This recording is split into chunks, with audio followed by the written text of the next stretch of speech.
Hello दोस्तों, आपके क्या हाल चाल हैं? ठीक है, आप आते हैं। पहले आपका स्वागत है हमारे यूट्यूब चैनल अल्फा इंस्टीट्यूट में। और जो आपका पहले वाला पिछला जो लेक्चर था, लेक्चर 1 था, वो चैप्टर 4 का, ठीक है, CH4 का मतलब चैप्टर 4 है आपका, वो आपका 4 का पहला लेक्चर था। ये आपका दूसरा लेक्चर है और दूसरे लेक्चर में हम डिस्कस करेंगे जो पहला लेक्चर का क्वेश्चन था। मैंने जो क्वेश्चन दिया हुआ था, कुछ लोगों का हो गया होगा और कुछ लोगों का बाकी होगा, या फिर कुछ लोगों को नहीं समझ में आया होगा। तो चलिए स्टेप बाय स्टेप करते हैं कि इस क्वेश्चन में वो कहना क्या चाहता है और करना क्या आपको। ठीक है, दोनों बड़े स्टेप से और आराम से समझेंगे। ठीक है, बात समझ में आई? तो चलो देखते हैं। लेक्चर 2 है, पहले लेक्चर 1 देख लेना, देन इस क्वेश्चन को समझ में आएगा, नहीं तो थोड़ी सी प्रॉब्लम हो सकती है आपको। बात समझ में आई?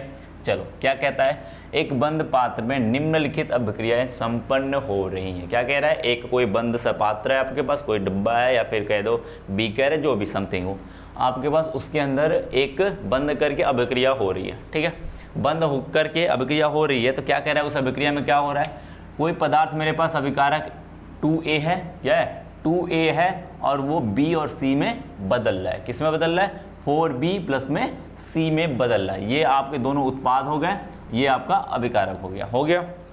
बातें समझ में आई? और बोला इस अभिक्रिया के दौरान, बोला अभिक्रिया के दौरान 10 सेकंड में, यानी जब 10 सेकंड बीतता है तब, तो कह रहा है B की सांद्रता में 5 × 10⁻⁴ मोल प्रति लीटर यानी कि वृद्धि होती है। बात समझ में? जो ये B बना हुआ है, 10 सेकंड के बाद B की सांद्रता में क्या होता है, 5 × 10⁻⁴ मोल प्रति लीटर की वृद्धि हो जाती है। बात बोला गया, समय के साथ साथ उत्पाद बढ़ता है। देखो वहाँ पर उत्पाद इतना बढ़ गया, ठीक है, कि वृद्धि होती है। अतः B के बनने की दर, क्या बोल रहा है, B के बनने की दर, ध्यान से सुनना क्वेश्चन को तभी करोगे, B के बनने की दर और A के कम होने की दर। बात समझ में आई? A के कम होने की दर की गणना कीजिए। तो पहले हम लिखते क्या है, दिया क्या क्या, पहले ये समझ जाओ।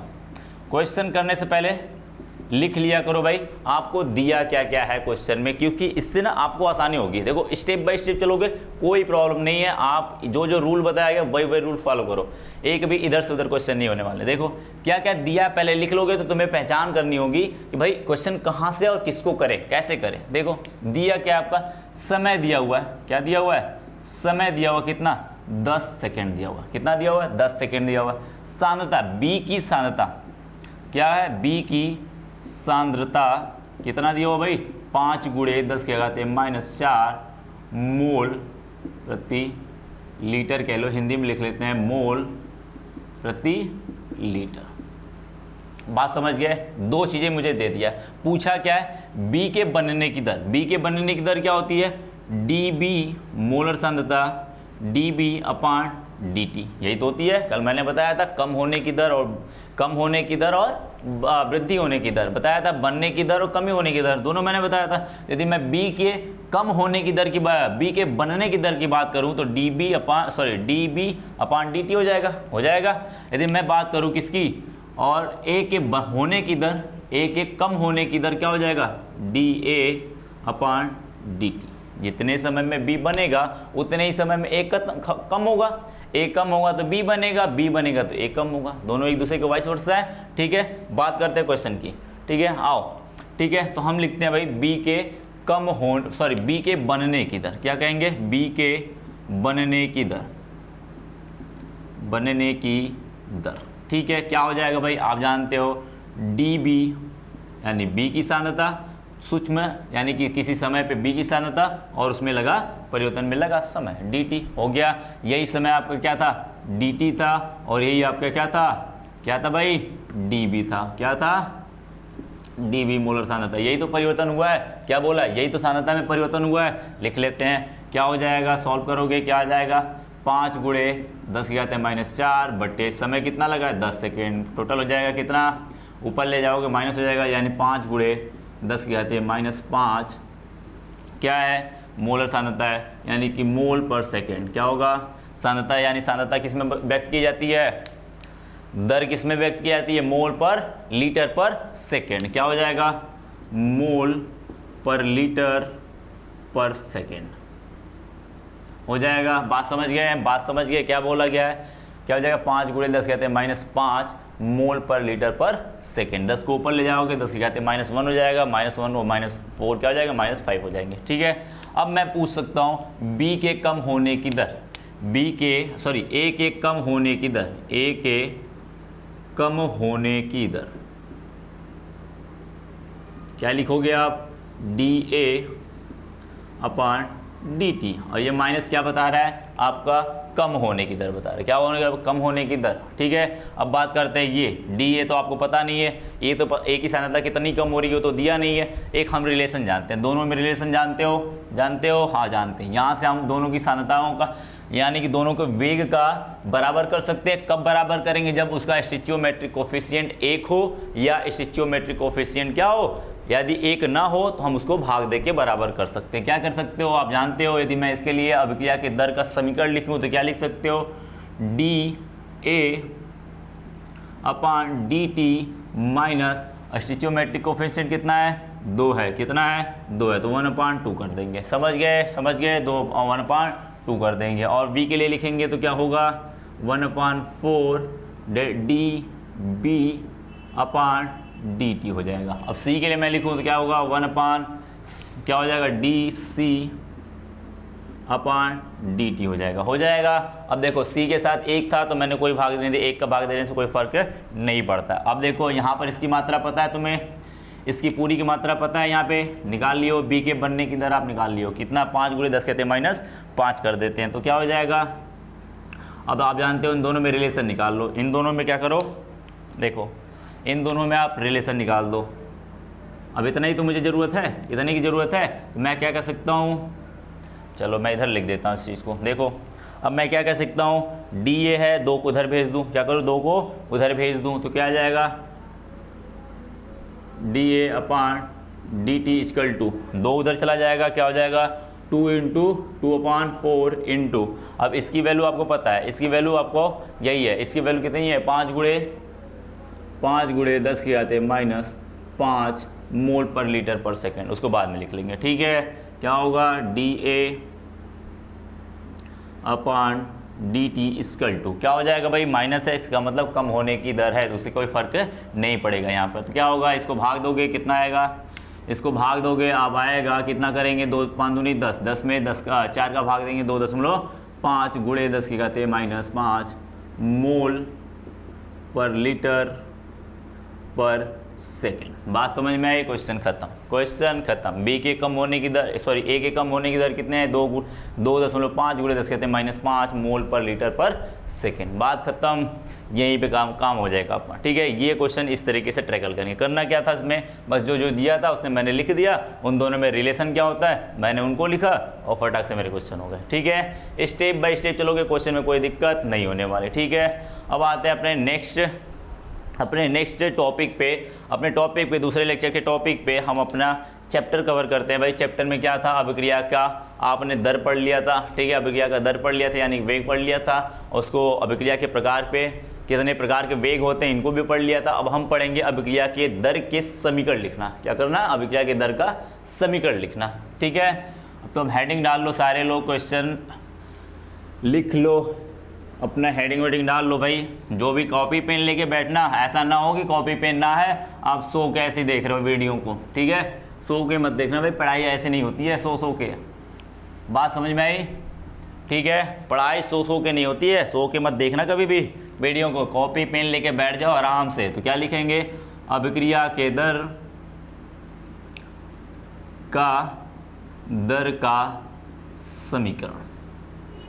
ठीक है, अभिक्रिया के दर का समीकरण मान लेते हैं, माना क्या लिखते हैं, कैसे लिखोगे, माना मेरे पास कोई, यह पहले होता क्या चीज़ है, पहले ये समझ जाओ कि होता क्या। अभिक्रिया के दर का समीकरण जो होता है वो होता क्या है। अभिक्रिया की दर को जो समीकरण होता है, किसी भी प्रायोगिक मान यानी किसी भी अभिक्रिया का वेग का प्रायोगिक मान एक गणितीय रूप में दिखाने की प्रक्रिया को हम लोग क्या कहते हैं, अभिक्रिया के दर का समीकरण। समझ गए, किसी भी अभिक्रिया के प्रायोगिक मान, किसी भी अभिक्रिया के वेग का प्रायोगिक मान हमें समीकरण के रूप में यानी गणितीय रूप के समीकरण के रूप में दिखाने की प्रक्रिया क्या कहलाती है, अभिक्रिया के वेग का समीकरण या अभिक्रिया के दर का समीकरण। बात समझ में आई? तो गणितीय रूप लिख लेते हैं। पहले किसी का मैंने माना मैंने क्या किया हुआ है, माना मेरे पास अभिक्रिया कोई ए था, क्या था, कोई अभिकार मेरे पास ए था, वो किस में बदल रहा है, P में बदल रहा है। ठीक है, किस में बदल रहा है? P में बदल रहा है। तो मैं क्या कहूँगा भाई, यदि मैं t बराबर 0 पे मान लेता हूँ, t बराबर 0 था, मेरा कोई समय नहीं था, तो इसकी सांद्रता मान के चलो a थी। कितनी थी? a थी। इस समय ये क्या कितना बनेगा? 0 बना होगा कल जो मैंने बताया हुआ। सिंपल सी बात है। यदि मान के चलो t बराबर t समय पे कुछ समय बीता, t क्या हुआ? समय है, और ये समय कुछ टाइम बीत गया, समथिंग t बीत गया, तो हम कहेंगे a के अभिक्रिया जो अभिकारक A है उसकी सांद्रता में परिवर्तन होगा। परिवर्तन कैसा होगा? कमी होगी। कैसी होगी? कमी होगी। कमी कैसी होगी? मान के चलते हैं x कम हो गया। कितना कम हुआ? x उसके अंदर से कम हो गया। जब x कम हो जाएगा तो इधर से इतना x कम हुआ तो उतना इधर बनेगा। इधर जितना कम होगा उधर उतना ही बनेगा। इस बात को ध्यान रखना। क्या करना है ना, समझ में आए? सीधी सीधी बात, इधर से जितना कम करोगे उतना ही बनेगा। समझ गए बात है? कम होगा तो हम लिख सकते हैं, ये हो गया। अब मैं लिख सकता हूं अभिक्रिया का वेग। क्या लिख सकता हूं? अभिक्रिया का वेग। क्या हो जाएगा भाई? अभिक्रिया का वेग क्या होगा? ये इसके बनने की दर क्या है? इसके बनने की दर क्या है? dx/dt। क्या है? dx/dt। और जो अभिक्रिया की दर होती है या अभिक्रिया का वेग होता है वो उसके अभिकार है। ये आया कहाँ से? मैं बात करूं dx, ये x आया कहाँ से? किस में से कम हुआ था? इसी अभिकारक से कम हुआ था। किससे कम हुआ था? अभिकारक से कम हुआ था। यानी कि हम कहेंगे किसी भी अभिक्रिया का वेग जो है वो उसके अभिकारक की सांद्रता के समानुपाती होता है। कह सकते हैं? इस बात को कह सकते हैं कि नहीं? बिल्कुल कह सकते हैं भाई। ये जो आया था मेरे पास वो कहाँ से आया था? इसमें से कम होके आया था। अभिकारक से क्या हुआ था? कम होके आया था। तो कहेंगे ये जो बना हुआ है या इसकी दर है वो किसके ऊपर निर्भर कर रहा है? इसी के ऊपर। जितना कम होगा उतना बनेगा, जितना कम होगा यानी इसके ऊपर निर्भर कर रहा है। तो हम कहेंगे क्या? a minus x. क्या बोलेंगे? a माइनस एक्स के समानुपाती होगा।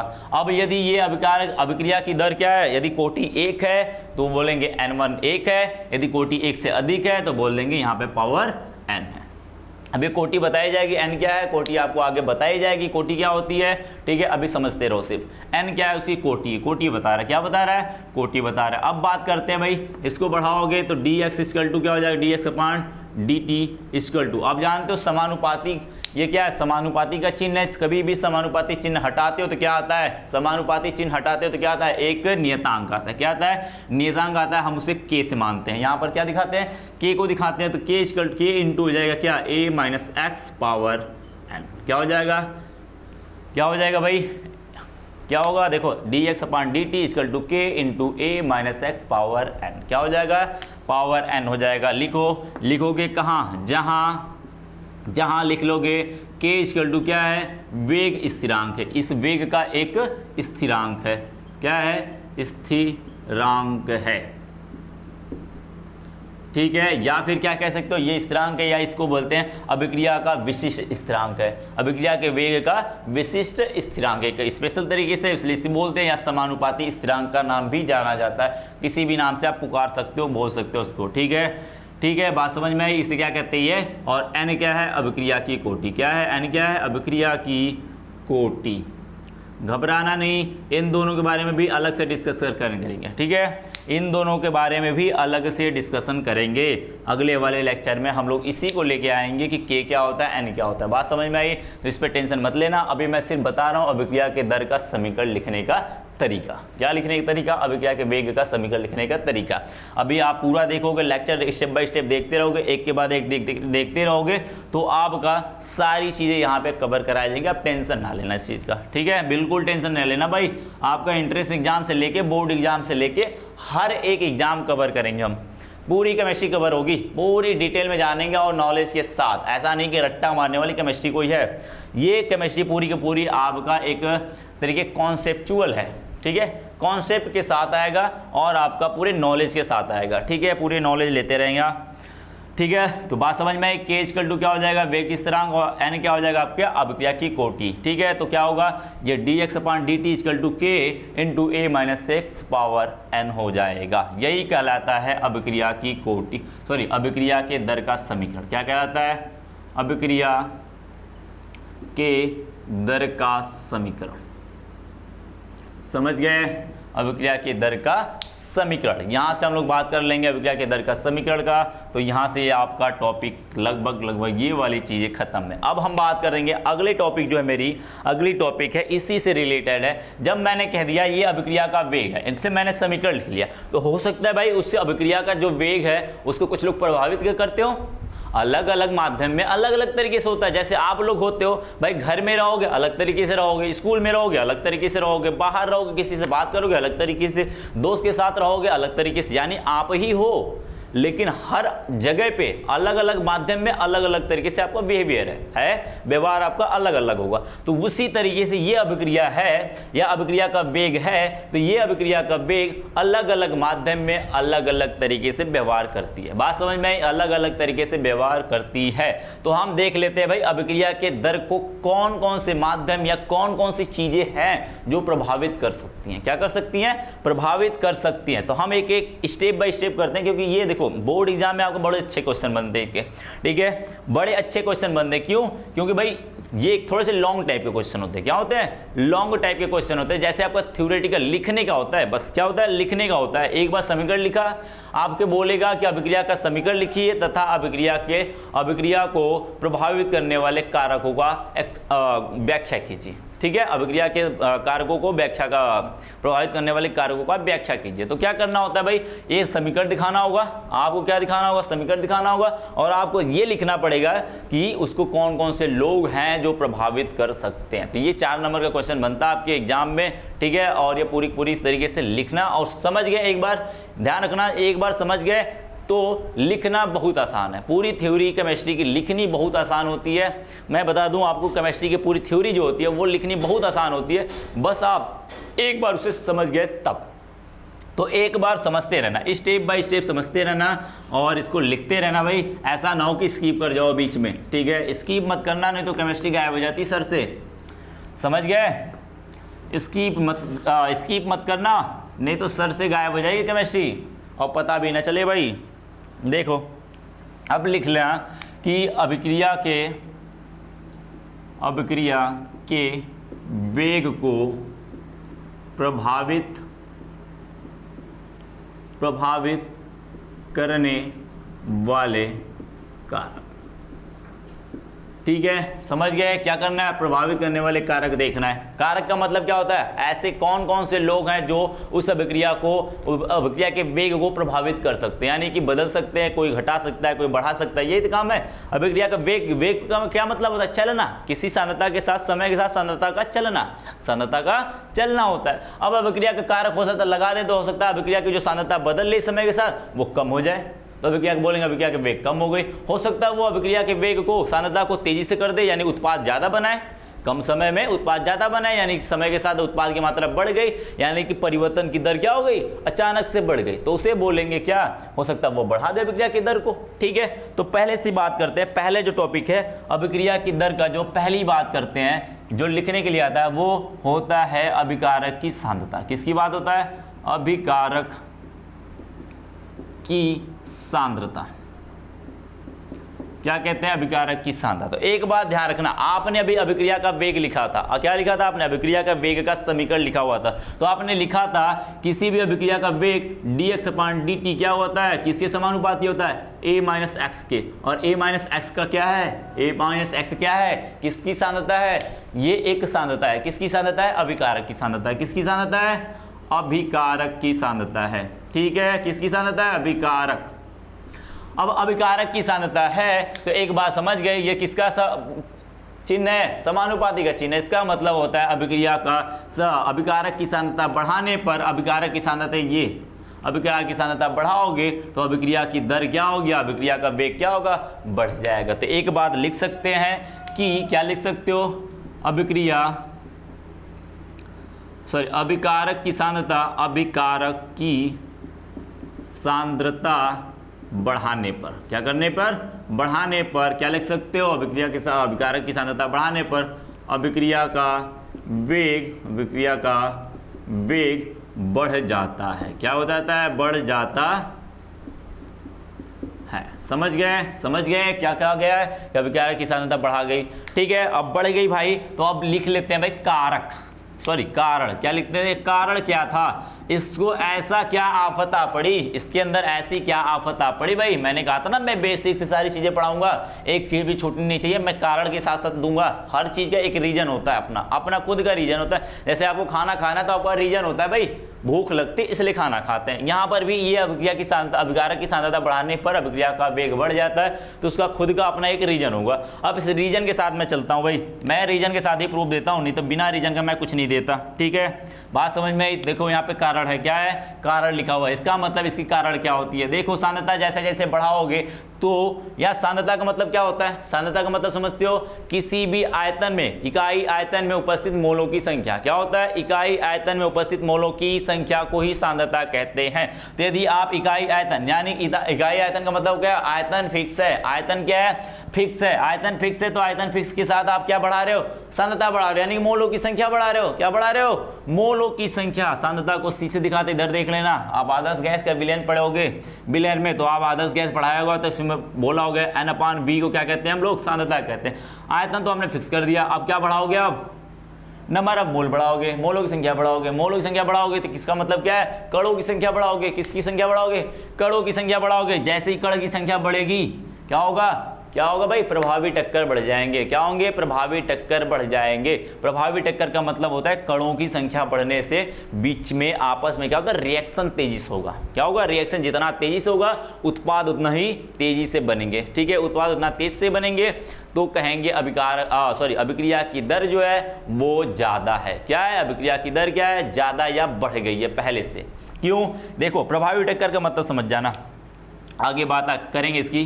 प्रभावी टक्कर का चीज थोड़े से समझ जाना। प्रभावी टक्कर, देखो मैं पहली बात बता दूं आपको कि कोई भी अभिक्रिया होती है बिना कणों के टक्कर के अलावा नहीं हो पाती। कोई भी अभिक्रिया यहाँ पे संपन्न, कोई भी दुनिया में अभिक्रिया संपन्न हो, उनमें जब तक कणों का टक्कर नहीं कराएंगे, जब दो या दो से अधिक अभिकारक लिए हैं या कोई भी अभिकारक लिए, जब तक उसमें टक्कर न कराएं तब तक वो आपका अभिक्रिया नहीं होने वाली। ठीक है, अब टक्कर कराएंगे तो क्या ऐसी बात है, क्या सारे जितने टक्कर करे सभी उत्पाद बना लेंगे, नहीं, बिल्कुल नहीं। वही टक्कर, देखो टक्कर जितने कर रहे हैं क्या सभी उत्पाद बना लेंगे, बिल्कुल नहीं। ये बात कहना बिल्कुल गलत है। वही टक्कर, वही कण आपस में अभिक्रिया करके या वही अभिकारक आपस में टक्कर करके उत्पाद बनाएंगे जो जिनका टक्कर प्रभावी होगा। प्रभावी करने का मतलब एक निश्चित ऊर्जा पे पहुंचेंगे, टक्कर करते तो उनकी ऊर्जा क्या होती है, बढ़ जाती है। जब दो से अधिक परमाणु आपस में या कण आपस में टक्कर करते हैं उनकी ऊर्जा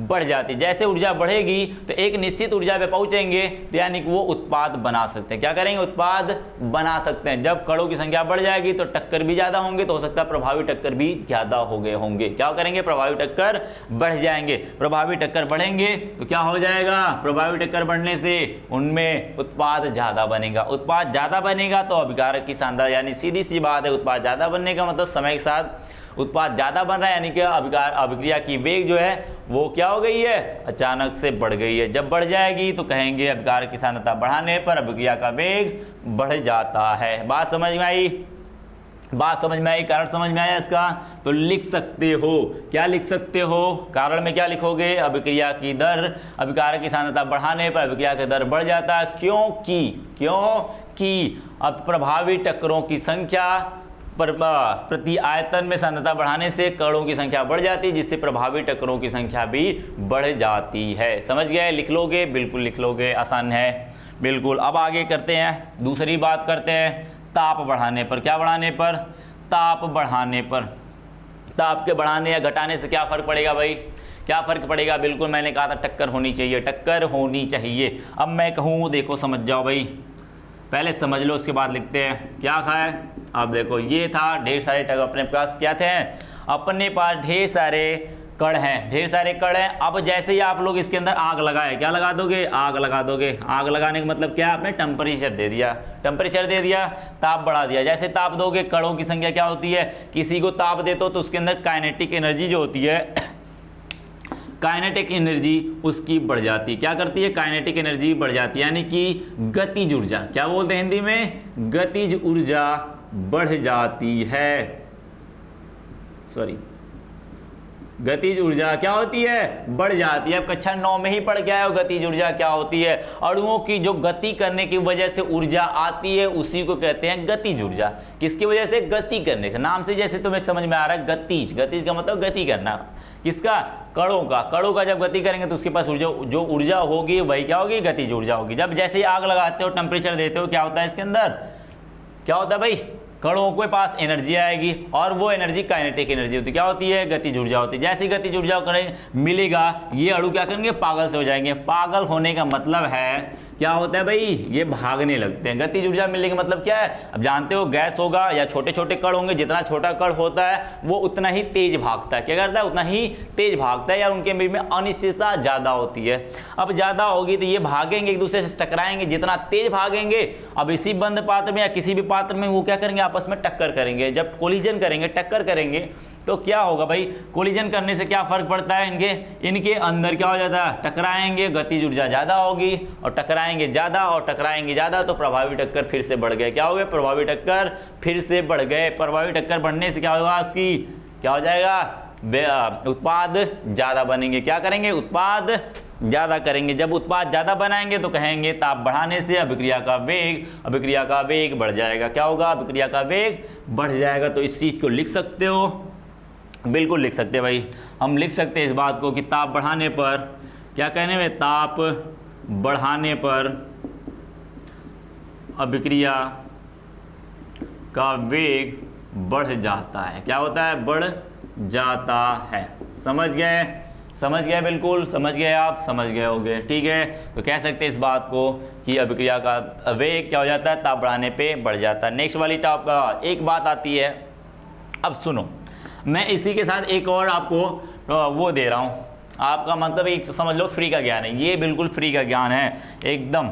हो सकता है ये बोर्ड के एग्जाम में आपका जो एग्जाम है बोर्ड का, उसमें 1 नंबर का कोई क्वेश्चन बन सकता है, क्योंकि ये बड़ा वाला क्वेश्चन बनेगा तो इसमें ये पॉइंट लिखने पड़ेंगे आपको, ठीक है। जितने भी पॉइंट मैं बताऊं, बड़े वाले क्वेश्चन 4 नंबर के बनते हैं, उसमें सारे पॉइंट आपको मेंशन करने होते हैं। लेकिन एक क्वेश्चन आता है, छोटा सा होता है, इसी ताप का होता है ताप गुणांक, या बोलते हैं टेम्परेचर कोफिशिएंट। क्या बोलते हैं इंग्लिश में, टेम्परेचर कोफिशिएंट, या हिंदी में बोलते हैं ताप गुणांक। क्या बोलते हैं, ताप गुणांक। ध्यान से देखना भाई, ताप गुणांक, ठीक है। ताप गुणांक या टेम्परेचर कोफिशिएंट बोलते हैं। अब समझ लेना क्या है ये चीज, क्या है कि इसका जब मान के चलो मेरे पास T कोई टेम्परेचर था, क्या था, टेम्परेचर T था, उस पर कोई अभिक्रिया का वेग है वो K था, अभिक्रिया का वेग K है। उस समय यदि मैं मान के चलता हूँ उसी टेम्परेचर में मैं क्या करता हूँ, 10 डिग्री सेल्सियस और बढ़ा दूँ। जैसे आपका 25 डिग्री सेल्सियस है टेम्परेचर, और मैं इसको बढ़ा के 35 कर दूँ। कितना कर दूँ, 35 डिग्री कर देता हूँ। तो बढ़ गया कि नहीं, 10 डिग्री सेल्सियस बढ़ गया। तो हम कहें कि इसी को बढ़ा के, यानी कि जो T था वो बढ़ के कितना हो गया, 10 डिग्री सेल्सियस मैंने इसके अंदर बढ़ा दिया। तो क्या हो जाएगा, K कितना हो जाएगा,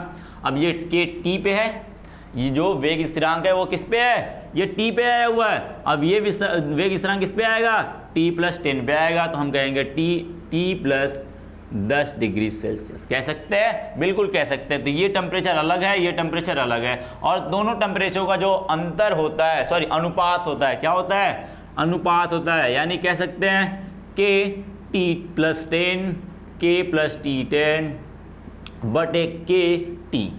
क्या बोलेंगे, KT + 10 डिग्री सेल्सियस अपान KT बराबर होता है आपका ताप। इसी को कहते हैं हम लोग ताप गुणांक कहते हैं। क्या कहते हैं, ताप गुणांक कहते हैं, ठीक है।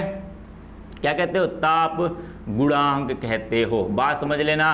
अब इसका मतलब क्या हुआ, इसका निकालने का मतलब क्या हुआ, यदि आप किसी प्रक्रिया के ताप को क्या बढ़ाओगे, 10 डिग्री सेल्सियस बढ़ाओगे, इसका जो मान आता है, मैं मान बता देता हूं आपको, इसका जो मान आता है वो आता है 2 से 3। क्या आता है, 2 से 3 निकालोगे, वहां पे 2 से 3 ही आएगा। जिस भी अभिक्रिया का वेग आएगा उसमें टेम्परेचर पे दिया रहेगा, आप निकालोगे हमेशा 2 से 3 ही आएगा, हमेशा लगभग 2 से 3 के बीच में ही आएगा। यानी कि ताप को आप 10 डिग्री सेल्सियस बढ़ाते जाओगे। इसका कहने का अर्थ ये होता है, सीधी सीधी बात, कि आप किसी भी अभिक्रिया के वेग को, या किसी भी अभिक्रिया में 10 डिग्री सेल्सियस का वृद्धि करोगे, 10 डिग्री सेल्सियस का वृद्धि करोगे, ठीक है, लिखते रहना, करोगे, तो अभिक्रिया का वेग 2 गुना 2 या 2 से 2 या 3 लिख सकते हो, 2 या 3 गुना ज़्यादा हो जाती, क्या होती है, ज़्यादा हो जाती है। ध्यान रखना।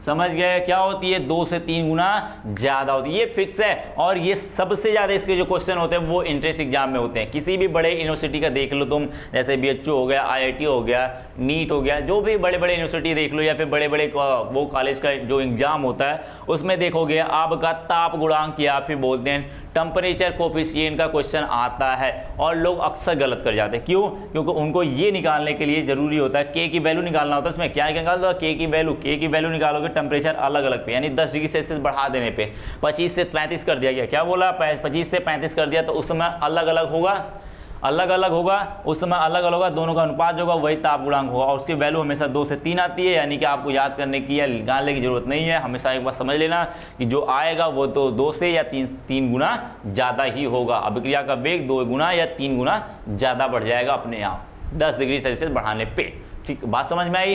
ये था आपका ताप गुणांक और इसका यूज था कि अभिक्रिया का वेग बढ़ जाता है, और मैंने 10 डिग्री सेल्सियस पे निकाला हुआ है। ये वैल्यू फिक्स है, 10 बढ़ाते जाओगे 2 से 3 गुना हमेशा बढ़ता जाएगा। वो क्या करेंगे, 10 बढ़ाते जाएंगे, 10 से 25, जैसे मैं कहूँ 25 से 35 करने पे मैं बोलूँ अभिक्रिया का वेग कितना गुना हुआ, तो बोलोगे 2 गुना या फिर 3 गुना। ठीक है, अभी मैं कहूँ 35 से 45 कर दो, कितना कर दो, इसी टेम्परेचर को 35 से क्या कर दो, 45 डिग्री सेल्सियस कर दो, यानी कि क्या हुआ, ये पहला हुआ है, दूसरा, दोनों का अंतर कितना हुआ, 10, यानी मैंने फिर 10 बढ़ा दिया, कितना बढ़ाया, 10 बढ़ाया। फिर ये अभिक्रिया का वेग कितना हो जाएगा, 2 या गुना या फिर 3 गुना हो जाएगा। फिर से आगे बढ़ाओगे, फिर वही कहानी, फिर वही कहानी, फिर वही कहानी। समझ गए, तो आपको निकालने की जरूरत नहीं होगी, आपको सीधे पता है आपको। ठीक है, आपको पता है क्योंकि आप अच्छे बच्चे हो, क्या हो, अच्छे बच्चे हो। ठीक है, अब नेक्स्ट क्वेश्चन पे आते हैं, नेक्स्ट टॉपिक पे आते हैं। ताप का हो गया आपका, ताप का हो गया। इस बात को ध्यान रखना भाई, नोट कर लेना, स्क्रीनशॉट लेना, स्क्रीनशॉट ले लेना, क्योंकि इस बात को नोट कर लेना। ठीक है, 2 से 3 गुना हो जाता है, याद करने की जरूरत, वो करने की जरूरत है नहीं निकालने की, सीधे क्वेश्चन कर जाओगे, कुछ सेकंड में क्वेश्चन करोगे, घबराना मत, साथ बने रहना, और क्वेश्चन चुटकियों में बजा के करोगे तुम लोग। ठीक है, बात समझ में आई। ठीक है, तो आगे नेक्स्ट टॉपिक पे अपने नेक्स्ट उस पर काम करते हैं। नेक्स्ट है आपका अभिक्रिया की सांद्रता हो गया, आपका ताप हो गया। अब आते हैं उत्प्रेरक का, तीसरा हो गया उत्प्रेरक। ठीक है, उत्प्रेरक यानी कैटालिस्ट की बात करते हैं। किसकी बात करते हैं, कैटालिस्ट। आप जानते हो कैटालिस्ट क्या होता है, किसी भी अभिक्रिया को बढ़ा देता है, अभिक्रिया के वेग को बढ़ा देता है या अभिक्रिया के वेग को घटा देता है। तो मैं सिंपल सी बात करूं, मैं समानता की बात करूं, यूजुअली जो होता है ऐसा बहुत कम होता है कि कुछ ही उत्प्रेरक होते हैं जो अभिक्रिया के वेग को कम करते हैं। क्या करते हैं, बहुत ही कम लोग ऐसे होते हैं जो अभिक्रिया के वेग को कम करते हैं, क्योंकि सभी लोग को चाहिए उत्पाद बहुत ही जल्दी। क्या होता है, 1 मिनट हम जितना जल्दी उत्पाद बना ले मुझे बड़े अच्छा भाई, 1 मिनट में मेरा कोई उत्पाद बनाया, जैसे मैं नाइट्रोजन लूँ, हाइड्रोजन लूँ, मैं यदि मैं 1 मिनट में बना रहा हूँ उसको, यदि मैं 1 मिनट में ही अमोनिया बना देता हूँ तो बहुत अच्छी बात है। देखो N2 लिया प्लस में H2 लिया, मैं अमोनिया बनने वाला है। हो सकता है इसको नॉर्मली मिलाओगे 2 दिन 3 दिन लगेंगे, 2 से 3 दिन लग सकते हैं, लेकिन यदि मैं 1 घंटा में करा देता हूँ, 1 आवर्स में करा देता हूँ, बहुत अच्छा होगा। आप कहोगे बहुत अच्छा है, तो इसके लिए क्या लगाओगे, उत्प्रेरक लगाना पड़ेगा। उत्प्रेरक क्या करेगा, अभिक्रिया के वेग को बढ़ा देगा, अभिक्रिया का वेग बढ़ जाएगा तो उत्पाद तेजी से बनेंगे। ठीक है, बात समझ में आई। तो लिख सकते हैं, इस बात को लिख सकते हो भाई, लिख लो। क्या कहेंगे, अभिक्रिया उत्प्रेरक बढ़ाने से, अभी मैं बताऊंगा, कारण भी बताऊंगा, घबराना नहीं भाई, बिल्कुल। अभिक्रिया का आपका कारक भी बताया जाएगा। अभिक्रिया का वेग क्या होगा, उत्प्रेरक लगाने से समानता की मैं बात करूंगा। उत्प्रेरक की उपस्थिति में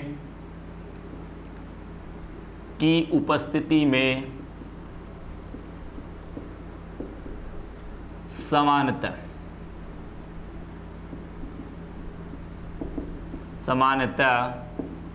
अभिक्रिया का वेग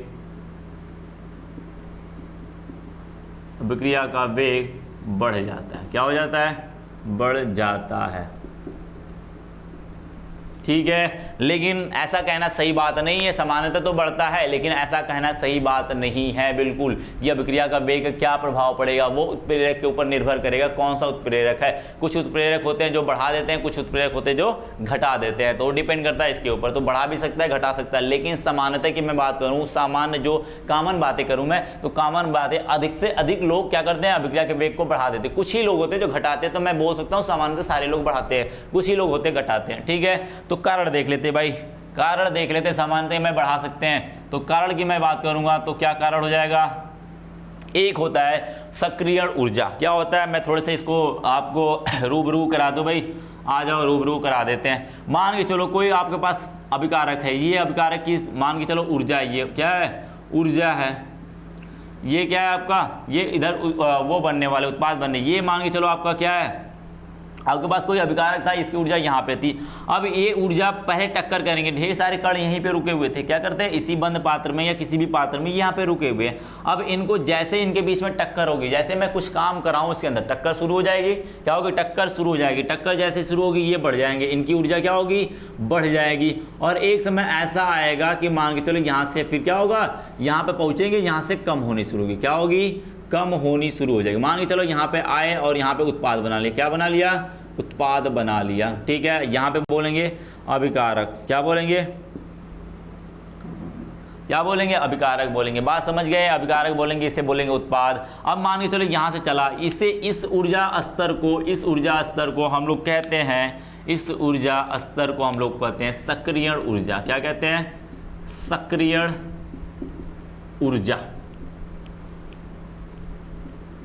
क्या कहते हैं, सक्रियण ऊर्जा या एक्टिवेशन एनर्जी, इंग्लिश में बोलते हैं एक्टिवेशन एनर्जी। ध्यान रखना इस बात को, एक्टिवेशन एनर्जी इसको दिखाते हैं EA से। किससे दिखाते हैं, EA से। जैसे उत्प्रेरक लगाते हो, मान के चलो कोई यहाँ से टकराया और ऊर्जा पाएगा तो यहाँ पहुँचेगा, तभी वो उत्पाद बना सकता है। यहाँ पे जितने भी, मैं प्रभावी टक्कर की भी मैं बात करूँ यहाँ पे, तो प्रभावी टक्कर क्या होते हैं, यहाँ पे जो पहुँच जाएगा, जिसकी टक्कर होने के बाद यहाँ पहुँच जाए, यहाँ पे पहुँच जाए, उसे बोलते हैं प्रभावी टक्कर। उस टक्कर को बोलते हैं प्रभावी टक्कर। हो सकता है कुछ लोग टक्कर करके यहीं जाए और यहीं से वापस आ जाए, हो सकता है कुछ लोग हो यहाँ पर जाए और यहाँ से वापस आ जाए, कुछ लोग यहीं से वापस आ जाए, कुछ लोग यहाँ से वापस आ जाए। तो ये सभी टक्कर की जो टक्कर है ये प्रभावी टक्कर नहीं कहलाएगा। लेकिन ये जो यहाँ पे पहुँच गया उसे बोलेंगे प्रभावी, क्या बोलेंगे, प्रभावी टक्कर बोलेंगे, ठीक है। क्या बोलेंगे, प्रभावी टक्कर बोलेंगे। अब प्रभावी टक्कर जो कर लिया है, जो प्रभावी टक्कर कर लिया वही तो उत्पाद बनाएगा, वही तो नीचे भागेगा फटाक से, तो क्या कहेंगे, इसे सक्रिय ऊर्जा। तो बस समझ लेना उत्प्रेरक का काम क्या होता है, इस EA की वैल्यू, इस EA की जो वैल्यू है उसे क्या कर देता है, वो कम कर देता है। क्या करता है, कम कर देता है। हो सकता है अब इसको ये नए में मैं इधर बनाऊं इसको, यदि तो हो सकता है इसको क्या करे, ये कम कर दे। कम क्या करेगा, यहाँ पर था ये, इसको यहीं से घुमा दे, क्या कर दे, यहीं से घुमा दे। अब देखो ये बहुत ऊंचा था, ये बहुत ऊपर जाने के बाद ही उत्पाद बनते थे, यहाँ पर देखो यहीं पहुँचेगा वही उत्पाद बना लेगा। यहाँ पे प्रभावी टक्कर यहाँ हो जाएंगे जो यहाँ पे, यानी EA की वैल्यू यहाँ हो जाएगी, EA की वैल्यू यहाँ होगी। इससे का मतलब क्या है कि अब आपका यहाँ से टकराएंगे, यहाँ पहुँचेंगे, यहाँ पे ऊर्जा पाए, इतना तक पहुँचे, खत्म, बात खत्म। यहाँ पे उत्पाद बना लिए, क्या बना लिए, उत्पाद बना लिए। तो देखो अभिक्रिया के वेग को बढ़ा दिया कि नहीं, अभिक्रिया के वेग को बढ़ा देगा नहीं, क्योंकि उत्पाद देखो अब ज़्यादा मिलेंगे, क्योंकि टकराए थे, जो यहाँ पहुँचा तो वो भी तो उत्पाद बना लेगा। क्योंकि ये वाली वैल्यू यदि इसी में दिखाऊँ मैं, तो ये वाली वैल्यू यहीं से कर दिया इसने, यहीं से घुमा दिया। अब EA की वैल्यू क्या हो गई, यहाँ पे चली आई कि नहीं। तो बोलेंगे अब देखो यहाँ पे जो तो पहुँचता था वो तो बनाएगा ही बनाएगा, यहाँ जो पहुँचता वो भी बना लिया, अब यहाँ पे जो पहुँचा था वो भी बना लिया, यानी उत्पाद उसी समय में उत्पाद ज़्यादा मिल गया कि नहीं, मिल गए। तो कहेंगे, जैसे कहेंगे, क्या बोलेंगे, उत्पादों की संख्या क्या हो जाएगी, वहाँ पे बढ़ जाएगी।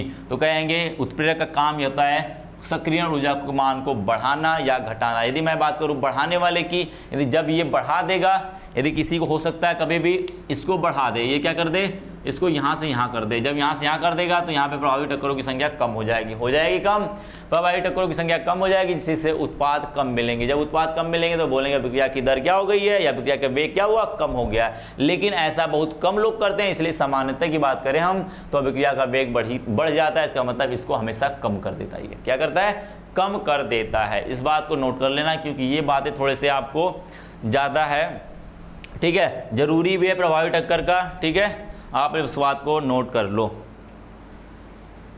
समझ में आई बातें समझ में आई। यहाँ पर देखो ये बातें हो गई थी, अब बातें हो गई। नेक्स्ट टॉपिक, नेक्स्ट आपके कारक पे चलते हैं। कौन सा नेक्स्ट कारक है, वो आपका है किसी भी दाब को, दाब का कारक है कि भाई दाब बढ़ाने पे क्या होगा। यदि मैं अभिक्रिया करा रहा हूँ पात्र में किसी में और मैं उसका दाब बढ़ा दूँ, क्या कर दूँ, दाब बढ़ा दूँ, तो क्या काम कर सकता है मेरा उस अभिक्रिया के ऊपर, क्या कर सकता है भाई, देखते हैं भाई क्या कर सकता है। अब क्या होता है, दाब बढ़ाने से एक बात ध्यान रखना, दाब का कारक, किसका कारक, चौथा बात कर लेते हैं, चौथे की बात करते हैं, किसका, दाब।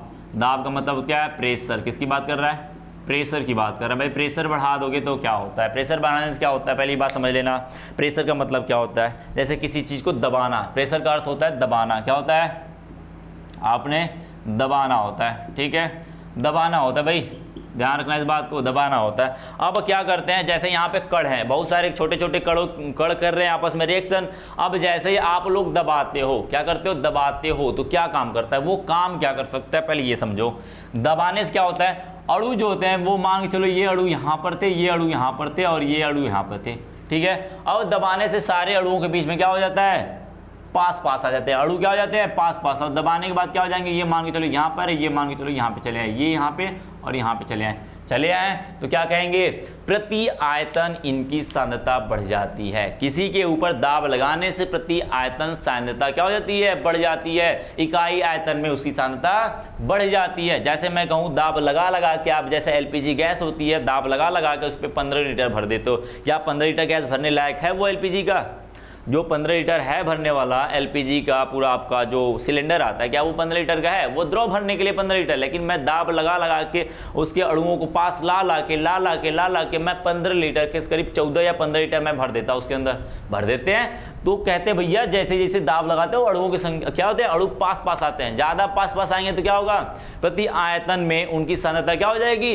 बढ़ जाएगी, प्रति आयतन उनकी सांद्रता बढ़ जाएगी। फिर से वही बात, पहली बात सांद्रता बढ़ गई तो अभिकारक की सांद्रता क्या होगी, या अभिकारक के अभिक्रिया की वेग, अभिक्रिया का वेग क्या हो जाएगा, फिर से सांद्रता के ऊपर निर्भर करती है, किसके ऊपर निर्भर करती है, सांद्रता के ऊपर निर्भर करती है। सांद्रता बढ़ गई, ये बढ़ेगी तो ये भी क्या होगा, बढ़ जाएगा। तो इस बात को लिख सकते हो, क्या कर सकते हो, लिख सकते हो, दाब लगाने पर अभिक्रिया का वेग, ध्यान से लिखना, लिख लेना इस बात को, दाब लगाने पर अभिक्रिया का वेग बढ़ जाता है, क्योंकि प्रति आयतन इकाई या इकाई आयतन में उसकी सांद्रता या अभिकारक की सांद्रता क्या होती है, बढ़ जाती है। कारण यही है, मैंने कहा था मैं हर एक के साथ कारण देता रहूंगा, आपको कारण जानना जरूरी है, क्योंकि आप कारण नहीं जानोगे तो आप फिर हवे में बाजी करोगे, हवेबाजी करोगे, भाई ऐसा ऐसा होता है, रट्टा मारो। फिर रट्टा मारने का कोई मतलब नहीं है, पढ़ रहे हैं तो हमें पूरा प्रॉपर रीजन है, क्योंकि हम साइंस के स्टूडेंट हैं और हमें रीजन जानना बेहद जरूरी है कि नहीं भाई। तो हमें इसका रीजन जानना बहुत जरूरी है। तो क्या होता है रीजन, क्या होता है इसका, दाब बढ़ाने से प्रति आयतन या प्रति इकाई आयतन में सांद्रता अभिकारकों की बढ़ जाती है। सांद्रता बढ़ने से अभिक्रिया का वेग फिर से बढ़ जाता है, चरम सीमा पे पहुंच जाता है, ठीक है। तो दाब लगाने से लिख सकते हो कि अभिक्रिया का वेग बढ़ जाएगा। नेक्स्ट पॉइंट है आपका, अगला है पांचवा, 6 पॉइंट पढ़ लेंगे इसका, 6 पॉइंट बहुत ज़्यादा है, ठीक है। अभी ज़्यादा उससे ज़्यादा पढ़ते नहीं, क्योंकि फिर स्पेसिफिक रिएक्शन हो जाएंगी तो उतना आपको पढ़ना है नहीं, ठीक है। अब बात करते हैं, आगे करते हैं माध्यम की प्रकृति। क्या करते हैं, माध्यम की प्रकृति, किसकी बात करते हैं, माध्यम की प्रकृति। प्रकृति मतलब समझते हो, इंग्लिश में लिख दूंगा मैं, सारा समझ में आएगा, नेचर ऑफ मीडियम। क्या होगा, नेचर ऑफ मीडियम, यानी जो आपने मीडियम लिया हुआ है, जो मीडियम आपने लिया हुआ है, क्या उसकी प्रकृति का मतलब नेचर, उसका नेचर कैसा है, नेचर कैसा है उसके ऊपर डिपेंड करेगा। नेचर मतलब समझते हो भाई, जैसे मैं कह दूं कोई आपका पदार्थ है, किसके अंदर घोला जा रहा है, यदि भाई रिएक्शन करा रहे हो, किसी के अंदर घोलोगे तभी तो रिएक्शन होगी, क्या होगा, जिसके अंदर घोलोगे तो जानते हैं, एक रूल लिख लेना, लाइक डिसॉल्व लाइक। जो रिएक्शन होती है या फिर किसी चीज़ को घोलने की दर होती है, सॉल्यूशन में पढ़ा होगा आपने, लाइक डिसॉल्व लाइक। क्या होता है, लाइक डिसॉल्व लाइक होता है। ये एक सिंपल सा फंडामेंटल पार्ट ये है कि रिएक्शन तेजी से होगी, क्या होगा, तेजी से होगा या घुलेगा तेजी से, क्या करेंगे, लाइक डिजॉल्व। लाइक का मतलब जैसा होगा उसी को वैसे में घोलेंगे, क्या करेंगे, जैसा कोई चीज़ होगा उसी में, उसी तैसे को तैसे में घोलते हैं, ठीक है। जैसे मैं कहूँ आप अच्छे हो तो आप अच्छे लोगों के साथ ही इंटरेक्ट करते हो या मिलते हो, आप बुरे हो तो बुरे लोग के साथ ही मिलते हो, आप अच्छे हो तो बुरे लोगों को कभी भी लाइक नहीं करोगे, यानी कि लाइक डिजॉल्व डिसलाइक हो जाएगा तो वो कभी भी आपस में मिलेंगे नहीं। यानी कि कहने का अर्थ है, यदि मैं अपने केमिस्ट्री की भाषा में बोलूं, इस बात को बोलूं तो क्या कह सकता हूं, यदि ध्रुवीय विलायक कोई पदार्थ मेरा कैसा है,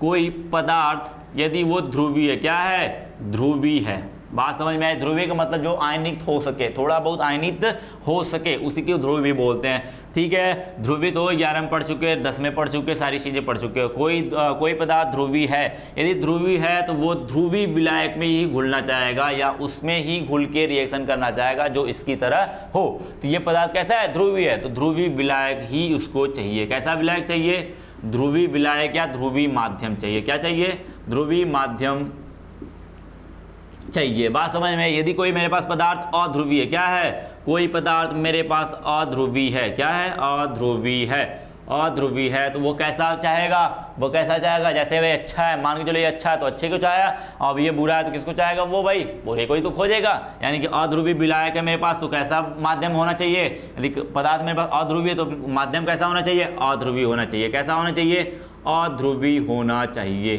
ठीक है। बात समझ गए, बात खत्म। यहीं पे प्रकृति कैसा होनी चाहिए, लिखोगे क्या भाई, किसी भी विलायक की या कोई भी पदार्थ यदि ध्रुवीय है तो वो ध्रुवीय माध्यम में अच्छे से रिएक्शन करता है या फिर ज़्यादा रिएक्शन करता है, अभिक्रिया का वेग ज़्यादा होता है, और ध्रुवीय माध्यम में अभिक्रिया का वेग क्या होता है, कम करता है, क्योंकि रिएक्शन किया नहीं तो अभिक्रिया की सांद्रता, अभिकार की सांद्रता बदली नहीं, यदि बदली नहीं तो अभिक्रिया का वेग बढ़ेगा नहीं, कम ही होगा, बिल्कुल होगा। यदि ध्रुवीय होगा तो अच्छे से रिएक्शन करेगा, जब अच्छे से रिएक्शन करेगा तो कहेंगे अभिक्रिया का वेग क्या होगा, ज़्यादा होगा। क्या होगा, अभिक्रिया का वेग ज़्यादा होगा। यानी कि ध्रुवीय विलायक, ध्रुवीय पदार्थ ध्रुवीय माध्यम में अभिक्रिया का वेग बढ़ जाता है। यदि कोई पदार्थ अध्रुवीय है, अध्रुवीय माध्यम में अभिक्रिया का वेग बढ़ जाता है। यदि कहेंगे ध्रुवीय पदार्थ अध्रुवीय विलायक में या अध्रुवीय माध्यम में घोला गया तो उसका अभिक्रिया का वेग घट जाता है। बात को ध्यान रखना, आप इसको लंबे चौड़े डिफिनेशन बना के लिख सकते हो। क्यों, क्योंकि इसको इसमें मिला देना, एक बार इसको इसकी बात कर लेना और इसको उसको उठा के रख देना और इसको उठा के इसमें रख देना, ठीक है। बाद में लिख देता हूँ, इसको उठाओगे तो क्या होगा, अभिक्रिया का वेग, मैं इधर लिख देता हूँ, अभिक्रिया का वेग बढ़ जाएगा। शॉर्ट फॉर्म में लिखना, अभिक्रिया का वेग बढ़ जाएगा, समझ गए। अब क्या करते हैं, ये अध्रुवीय है तो अभिक्रिया का वेग बढ़ जाएगा। क्या होगा, अभिक्रिया का वेग बढ़ जाएगा, ठीक है। बात समझ गए। अब मैं इसी को इसमें घोल देता हूँ, इसको इसमें घोल देता हूँ तो अभिक्रिया का वेग कम हो जाएगा। क्या होगा, वेग की मैं बात करूँ तो कम हो जाएगा। मैं लिख देता हूँ अलग पेन से, क्या हो जाएगा, कम हो जाएगा, ठीक है। मैं समानता की बात कर रहा हूँ भाई, समानता की बात कर रहा हूँ, ये कम हो जाएगा। यदि इसको मैं इसमें घोल देता हूँ तो भी क्या हो जाएगा, ये कम हो जाएगा। यानी कि जो सीधी लाइन होगी वो ज़्यादा होगी, जो टेढ़ी वाली होगी वो कम होगी। इस तरीके से भी समझ सकते हो आप, किसी भी तरीके से समझ जाओ। मैंने रीजन भी बता दिया कि ध्रुवीय को ध्रुवीय ही चाहेगा और ध्रुवीय को अध्रुवीय ही चाहेगा। आपको ध्रुवीय होगा तो अध्रुवीय को पसंद ही नहीं करेगा, अच्छा होगा तो बुरे को पसंद नहीं करेगा। बात समझ में आई तो इस बात को नोट कर लो या लिख लो, इसको जैसे भी करना हो कर लो। तो अब बात करते हैं लास्ट टॉपिक के, आज के चैप्टर की लास्ट लेक्चर की लास्ट टॉपिक बात करते हैं कि वो भाई है क्या चीज़। छठी पॉइंट की बात करते हैं, छठी पॉइंट की बात कर लेते हैं भाई कि वो है क्या चीज़। तो बात करते हैं, सबकी बात कर लेते हैं। अब माध्यम की तो बात कर लिया मैंने, अब बात कर लेते हैं अभिकारक तथा उत्पाद की प्रकृति पे। किसकी बात कर लेते हैं, अभिकारक तथा उत्पाद की प्रकृति पर। तो एक तरीके से समझ जाना, एक मिनट रुक जाओ भाई, थोड़ा सा प्रॉब्लम है, ठीक है, थोड़ी सी दिक्कत है, 1 मिनट। चलो भाई समझ गए, ठीक हो गया मेरा, चलो मार्कर ठीक हो गया है। अब बात कर लेते हैं भाई नेक्स्ट टॉपिक की या नेक्स्ट पॉइंट की बात करें, टॉपिक की नहीं पॉइंट की बात कर लेते हैं। क्या था, छठा पॉइंट आपका था, आपका छठे की भाई बात कर लेता हूँ, अभिकारक प्रकृति की तो बात कर लेते, अभिकारक तथा उत्पाद की प्रवस्था की बात कर लेते। किसकी बात कर लेते हैं, अवस्था की बात कर ले। प्रवस्था का मतलब अवस्था से भी आप समझ सकते हो, क्या समझ सकते हो, अवस्था का मतलब भी समझ सकते हो, ठीक है। इसकी बात कर लेते हैं, इसके नेचर के ऊपर बात करते हैं कि यदि प्रवस्था होगी तो कैसी होगी या किस प्रवस्था में कैसा होगा। तो एक बात समझ लेना, यदि कोई पदार्थ यदि गैसी होगा, क्या होगा, गैसी होगा, क्या होगा, गैसी होगा, तो वो ज़्यादा अच्छे से रिएक्शन कर सकता है। मैं रीजन भी बताऊंगा। यदि कोई पदार्थ गैसी होगा या अभिकारक गैसी होगा, गैसीय अभिकारक ज़्यादा तेजी से अभिक्रिया करते हैं, यानी कि उसका वेग स्थिरांक क्या होगा, या वेग उसकी क्या होगा, अभिक्रिया का वेग ज़्यादा होगा यदि गैसीय अवस्था में होगा तब। यदि वो द्रव में होगा तो उससे गैस से थोड़ा कम होगा, लेकिन ठोस में होगा तो सबसे कम होगा। यानी कि गैसीय अवस्था में होने पर अभिक्रिया का वेग लिख सकते हो, अभिक्रिया का वेग ज़्यादा होगा, क्या होगा, ज़्यादा होगा या अधिक होगा, क्या होगा, अधिक लिख सकते हैं। क्या लिखेंगे, अधिक होगा। यदि वो ठोस में होगा तो क्या होगा, कम होगा। बात समझ में आई। क्या होगा भाई, ठोस में होगा तो कम होगा, ठोस वाले कम रिएक्शन कर पाते हैं, गैस वाले ज़्यादा तेजी से रिएक्शन। क्यों, क्योंकि जानते हो गैस वाले बहुत तेज पागल जैसे होते हैं, बिल्कुल गैस वाले बिल्कुल बहुत तेज भागते हैं। 9th में पढ़ा होगा आपने कि भाई भागते हैं, गैस हमेशा कभी स्थिर रही नहीं पाती, अनिश्चित होती है। क्या होती है, इसका द्रव आयतन आकार दोनों अनिश्चित होता है, यानी वो बहुत तेज भागते रहते हैं, उनका अट्रैक्शन फोर्स लगता ही नहीं है। अट्रैक्शन फोर्स नहीं लगेगा तो दोनों एक दूसरे से भागेंगे, और ज़्यादा भागेंगे तो टक्कर ज़्यादा होगा। बस सिंपल सी बात है। मैं एक ही कमरे में 10-15 फुटबॉल को रख दूँ, वो छोड़ दूँ, मैं उनको पटक के छोड़ दूँ, अब वो टकराएंगे पर आपस में। यदि मैं उसमें 2-4 कुर्सी लगा के छोड़ दूँ, आराम से रख दूँ नीचे ला के, वो टकराएंगे नहीं, एक जगह जहाँ रखें वहीं रखेंगे। तो यानी ठोस वाले टकराएंगे है नहीं ज़्यादा किसी से, बहुत कुछ काम करेंगे, ज़्यादा काम करेंगे तब टकराएंगे, लेकिन कुछ बिना किए। ये तो गैस पागल है भाई, बेचारा बिना कुछ किए सड़क पे घूम रहे हैं, ऐसे ही आपस में टकराए जा रहे हैं। तो क्या करेंगे, ये क्या होगा, अभिक्रिया का वेग इसमें ज़्यादा होगा, गैसीय अवस्था में ज़्यादा होगा, द्रव में कम होगा और ठोस में सबसे कम होगा। बात समझ में आई। इसकी प्रवस्था की बात करें तो समझ में आई बातें। तो आज के लेक्चर के साथ हम इसी बात को लेक्चर को ख़त्म करते हैं, और अगले लेक्चर में हम आपको बताएंगे कि जैसे आपने पढ़ा हुआ था के की वैल्यू, अभिक्रिया के वेग स्थिरांक की वैल्यू। किसकी बात करते हैं, वेग स्थिरांक के, जो आपने पढ़ा हुआ था ना, वेग स्थिरांक क्या लिखा था, dx/dt इक्वल टू क्या था, के a power a minus x power n। यही था जो ये के आया था, ये क्या चीज़ है, इसे बोलते हैं वेग स्थिरांक। क्या बोलते हैं, वेग स्थिरांक। बात समझ में आई। स्थिरांक की बात करते हैं, वेग स्थिरांक है, और वेग स्थिरांक पे ध्यान रखना, ये बहुत ही महत्वपूर्ण है आपके हर एक जगह से, क्योंकि आप एग्जाम दे रहे हो, बोर्ड का एग्जाम दे रहे हो, उसके लिए भी बहुत महत्वपूर्ण है। बहुत सारी चीज़ें इससे ही रिलेट करते हैं। आगे कोटि पढ़ोगे, कोटि की टाइप पढ़ोगे, जैसे कि आप फर्स्ट ऑर्डर, जीरो ऑर्डर पढ़ोगे, तो आपका वहाँ पे बहुत ही ज़्यादा काम निकालना, हर जगह इसी को निकालना पड़ेगा, ठीक है। तो इस पर बहुत ज़्यादा क्वेश्चन आते हैं, इसको छोड़ना मत, स्किप मत करना भाई, ठीक है। वेग स्थिरांक पढ़ेंगे और वेग स्थिरांक को मात्रक पढ़ेंगे। मात्रक को ही देख के मैं बता सकता हूँ कि भाई किस कोटि का है, ये किस कोटि का है, मैं इसी को देख के बता दूंगा, आराम से देख के बता दूंगा। वो वाला चैप्टर जो आगे वाला है, जब मात्रक में पढ़ाऊंगा तो उसको बहुत ही ध्यान से देखना, क्योंकि वो बहुत ही बेहद ही महत्वपूर्ण है आपके लिए, ठीक है। तो इंपॉर्टेंस है भाई, इनकी इंपॉर्टेंस को समझो, और आपका इंट्रेंस एग्जाम से रिलेटेड भी चीज़ें मैं कवर कराता रहूँगा, बताता रहूँगा। यहाँ पे इस चीज़ से इंट्रेंस एग्जाम में पूछे जाते हैं, इस चीज़ से इंट्रेंस एग्जाम में पूछे जाते हैं। बात समझ में आई।